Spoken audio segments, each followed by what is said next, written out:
তাহলে দেখো তোমার কোঅর্ডিনেটিং কনজাংশনকে আমরা চিনবো কেন। কোঅর্ডিনেটিং কনজাংশনস গুলোকে আমাদেরকে চিনতে হবে বিকজ আমরা কিন্তু জানি ভাইয়া যে এই কোঅর্ডিনেটিং কনজাংশনস দিয়ে কিন্তু আমরা কি করি, একটা কম্পাউন্ড সেন্টেন্স গঠন করি যেখানে দুটো ইন্ডিপেন্ডেন্ট ক্লজকে আমরা কি করি, যুক্ত করি। সো যেহেতু আমরা বেসিক ক্লাসগুলো করতেছি এখানে কিন্তু আমাদেরকে অবশ্যই ক্লজকে সেন্টেন্সকে চিনতে হবে। আর তাদের কিন্তু খুবই ইম্পর্টেন্ট পার্ট হলো এই যে কনজাংশনস। একটা কনজাংশনস কিন্তু তোমার কি একটা সেন্টেন্সের একদম মোডটা ঘুরিয়ে দিতে পারে। আমরা দেখি যে ফর এক্সাম্পল আমি এখানে বললাম একটা এই মানে প্রথম একটা সেন্টেন্সে বললাম যে I am working so hard every single day, এভাবে আমি বললাম। হ্যাঁ, এরপরে আবার বললাম but I am not getting a good result. এই যে বললাম বাট, এই বাটটা কিন্তু আমার প্রথম যা বললাম তাকে একদম ঘুরিয়ে দিল। সো কনজাংশনস গুলো কিন্তু ভেরি ইম্পর্টেন্ট। কোঅর্ডিনেটিং কনজাংশনস কি, যারা তোমার কি সবসময় ইন্ডিপেন্ডেন্ট ক্লজকে যুক্ত করে। প্রথমে দেয়া আছে ফর। এখন এই ফরটা কি বুঝায়, আর এখানে এই যে ফ্যান বয়েজ লেখা আছে এ দিয়ে আমরা কি বুঝি।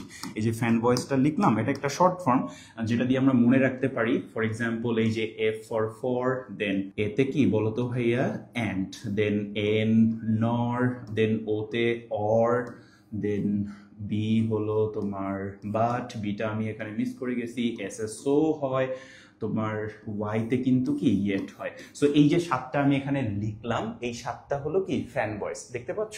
সো ফর, অ্যান্ড, নর, বাট, অর, ইয়েট, অ্যান্ড কি বলতো সো। বাট এখানে কিন্তু ভাইয়া একটা তোমার দুইটা এক্সেপশন আছে। সো এই দুটো এক্সেপশন যদি তোমরা একটু ভালো করে না জানো সেক্ষেত্রে কিন্তু এই যে অ্যাডমিশনে এই এক্সেপশন থেকে যখন ট্র্যাপটা সাজায় তখন কিন্তু ধরতে পারবে না। ফর এক্সাম্পল ফর দিয়ে আমরা কারণ বুঝি। সো এটা কিন্তু তোমরা সবাই জানো যে ফর একটা প্রেপোজিশন, বাট ফর কিন্তু যখন একটা কোঅর্ডিনেটিং কনজাংশন হিসেবে ব্যবহৃত হবে তখন কিন্তু সে কি আর ওই প্রেপোজিশনের মতো ওই যে জন্য বুঝাই না, ওই জন্যটা কিন্তু আর বুঝাবে না, তখন কিন্তু ফর একটা কারণ বুঝাবে। তাহলে এটা একটা ভাইয়া দেখো অড একটা জায়গা না।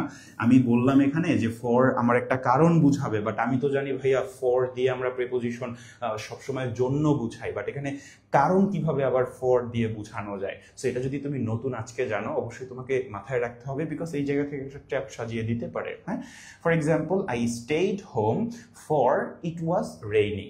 তাহলে এই যে ফরটা, এই ফরের পরিবর্তে কিন্তু আমি এখানে বিকজও দিয়ে দিতে পারতাম। ওকে, সো যখন ফর হলো একটা কোঅর্ডিনেটিং কনজাংশন, এভরিওয়ান লিখে রাখো ওই ফরের অর্থ হলো বিকজ। বিকজ যেরকমের একটা অর্থ দেয় আমাদের সেন্টেন্সে, কারণ একটা অর্থ দেয়, সিমিলারলি ফরও কিন্তু কি সেরকমেরই একটা অর্থ দেয়। For example I stayed home, আমি বাসায় থেকেছিলাম। কেন বাসায় থেকেছিলাম?